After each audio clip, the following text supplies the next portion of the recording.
vietor a dostupný. Ja aj mi celkom živé.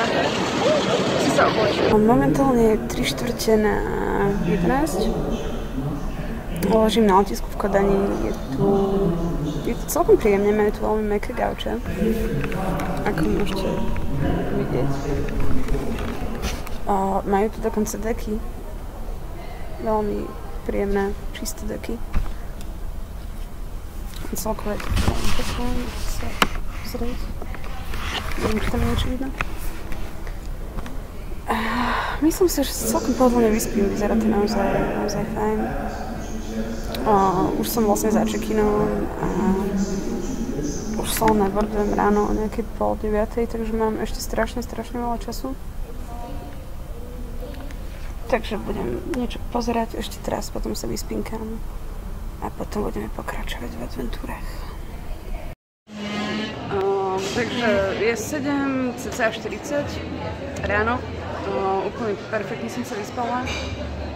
Vedľa mňa bola taká baba, ktorej som požičala európsky adaptér na nabíjačku, ale spala strašne dlho a nevedela som, ako si ho vypýtať naspäť, lebo som sa bála, že si budú mysleť, že ju okrádam, pretože tá baba nemala problém opustiť všetky svoje veci s peňaženkou a batožinou asi tak 4-krát na 20 minút, potom vyšla niekam do prdela a nechala peňaženku otvorenú len tak. A spala s ňou nad hlavou na proste takom múriku, kde ju mala tiež otvorenú, tak pozerám, že OK, asi jej to nevadí. Dobre, každopádne za chvíľku pôjdem už na možno, že tamto lietadielko, neviem, na Reykjavík. Chcela som skúpiť nejaké raňajky, ale nemala som rozmenený dostatok danských peňazí, takže som skúpila iba pivo. Nechala mi vybrať si sedlo, takže budem pri okienku. A zistila som, že úplne čisto náhodou budeme aj po ceste ďalej pri okienku, takže sa úplne teším. Našla som tu nejakú smoking area, tak sa idem ešte zapáliť a pôjdem sa nabrdovať pomaličky a budem ďalej informovať. Island. Takže toto, priateľ, je Keflavik, čo je reykjavícke letisko.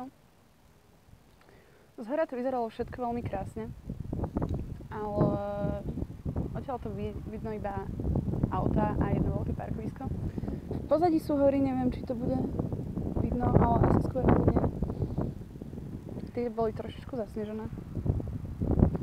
Je to celkom príjemné, len tu dosť fúka. Toto sú jediné stromy, ktoré som zatiaľ našla. Čo sme leteli už tak nízko celkom nad Islandom, tak nikde neboli absolútne žiadne stromy. Takže si myslím, že toto sú jediné v celom území, ktoré tu je. Tie letisko je pomerne dosť mini. Som v závetri, lebo všade strašne fúka a asi ma nebude počuť. Pred chvíľkou som zdolala niekoľko malých hardettekov, lebo som nemala vytlačené všetky dokumenty, ktoré by som mohla potrebovať ešte pri check-ine.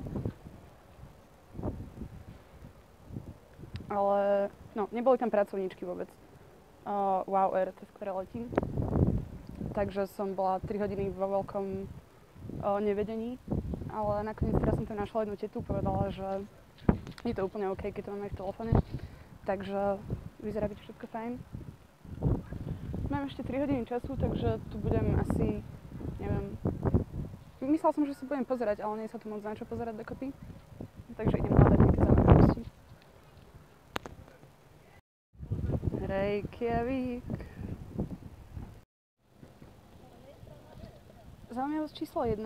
Neviem, aké majú presne ľudia tu zvyky a pohnutky, neviem, či je to dobre vidno, ale vedzte, že ak by ste niekedy plánovali ísť na Keflavik, tak si neberte na letisko posteľ.